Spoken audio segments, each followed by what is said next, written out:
ஒரு வழியா Sunita Williams and Butch Wilmore ISS என்று அழைக்கப்படக்கூடிய இன்டர்நேஷனல் ஸ்பேஸ் ஸ்டேஷன்ல இருந்து கிளம்பிட்டாங்க. அங்க அன்டாக்கிங் செய்யப்பட்டு பூமியை நோக்கி வந்துகிட்டு இருக்காங்க. இன்னும் பல மணி நேரம் கழிச்சு பூமிக்கு வந்துருவாங்க.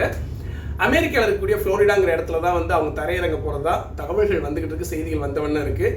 உலக மக்கள் சுனிதா வில்லியம்ஸ் மற்றும் புட்ச் வில்மோருக்காக வந்து ரொம்பவே பிரார்த்தனை பண்ணிட்டு இருக்காங்க. உலக மக்கள் மட்டும் இல்ல, குறிப்பா இந்திய மக்கள் சுனிதா வில்லியம்ஸ் மேல ரொம்பவே பாசமா இருப்பாங்க. அது எல்லாத்துக்கும் தெரிஞ்ச விஷயம்.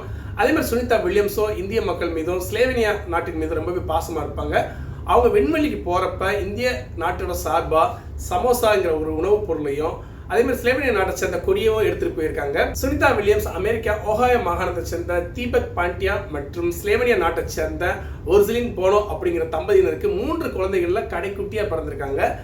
இவங்க பொறியியல் படிப்பை முடிச்சுட்டு அமெரிக்காவுக்கு கூடிய கப்பல் படையில விமான ஓட்டியா வந்து பணிபுரிஞ்சிருக்காங்க. 1998ஆம் ஆண்டு நாசாவால சுனிதா வில்லியம்ஸ் தேர்ந்தெடுக்கப்பட்டு விண்வெளிக்கு போறதுக்கு வந்து பயிற்சியை மேற்கொண்டு அதுக்கப்புறம் பாத்தீங்கன்னா 2006ஆம் ஆண்டு டிசம்பர் மாதம் விண்வெளிக்கு போறக்கூடிய ஒரு குழுவோட சேர்ந்து அவங்க பயணிச்சு போய் விண்வெளியில ஆராய்ச்சியை மேற்கொள்றாங்க, வேலைகளை ஆரம்பிக்கிறாங்க. அதுக்கப்புறம் அவங்க கீழே இறங்கி வரணும் பூமிக்கு.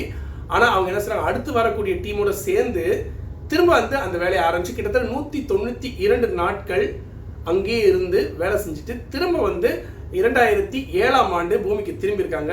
அதுக்கப்புறம் பார்த்தீங்கன்னா 2012ஆம் ஆண்டு திரும்ப வந்து ஒரு டீமோட சேர்ந்து மேலே போயிருக்காங்க, வேலை செஞ்சிருக்காங்க. அடுத்த வர டீமோட சேர்ந்து திரும்ப வேலை செஞ்சு அதே 2012ஆம் ஆண்டு வந்து பூமிக்கு திரும்பி இருக்காங்க.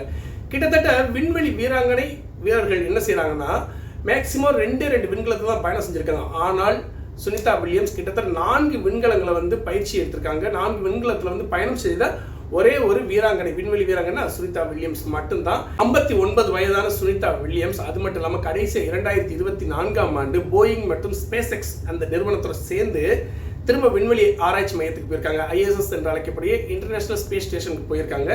போயிட்டு 9 மாதமா பூமிக்கு திரும்ப முடியாம ரொம்பவே கஷ்டப்பட்டு இருக்கு. இந்த சூழ்நிலையில் தான் இப்பதான் வந்து அங்கே அன்டாக்கிங் பண்ணப்பட்டு இங்கே கிளம்பி வந்துகிட்டு இருக்காங்க பூமிக்கு.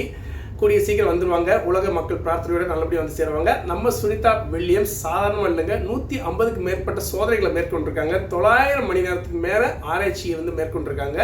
அப்படி சில ஆராய்ச்சி என்னன்னு பார்த்தீங்கன்னா, இனி வரக்கூடிய சந்ததியினர் விண்வெளி ஆராய்ச்சிக்காக போயிட்டு அங்கேயே வந்து திரும்ப வர முடியாமல் அங்கேயே பல நாட்கள் தங்க வேண்டிய சூழ்நிலை ஏற்பட்டுச்சுன்னா உணவுக்கு என்ன பண்ணுறது அப்படிங்கிறத பயிர் செஞ்சு உணவு உற்பத்தியை அதிகப்படுத்துறதுக்காக என்ன மாதிரி ஒரு ஆராய்ச்சியை மேற்கொள்ளணும்னு சொல்லி அந்த மாதிரி ஒரு பயிர் உருவாகிறதுக்கான ஆராய்ச்சியை மேற்கொண்டிருக்காங்க. குறிப்பாக வந்து லெட்யூஸ் அப்படிங்கிற ஒரு கீரைகளை வந்து உற்பத்தி பண்ணிட்டு அதை பற்றிய ஆராய்ச்சிகள் மேற்கொண்டிருக்காங்க. அது மட்டும் இல்லாமல் நம்ம உடல்லேருந்து வெளியேறக்கூடிய வேர்வை இருக்கு இல்லையா, அந்த வேர்வையிலேருந்து வரக்கூடிய நீர் ஆவியாகுது.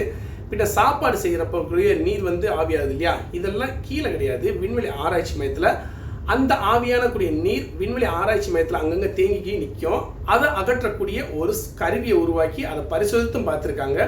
அது மட்டும் இல்லாமல் ரோடியம் அப்படிங்கிற நுண்ணுயிரி, ரோடியம்ங்கிற வந்து ஒரு உயிரியை வந்து உருவாக்கி அதன் மூலமாக வந்துட்டு எப்படி வந்து ஒரு ஆராய்ச்சியை வந்து மேற்கொண்டிருக்காங்க. அதுக்கப்புறம் பார்த்தீங்கன்னா விண்வெளி வீராங்கனைகள் அங்கே சாப்பிடக்கூடிய உணவுப் பொருட்கள் வந்து பதப்படுத்த உணவுப் பொருட்களாக இருக்கும்.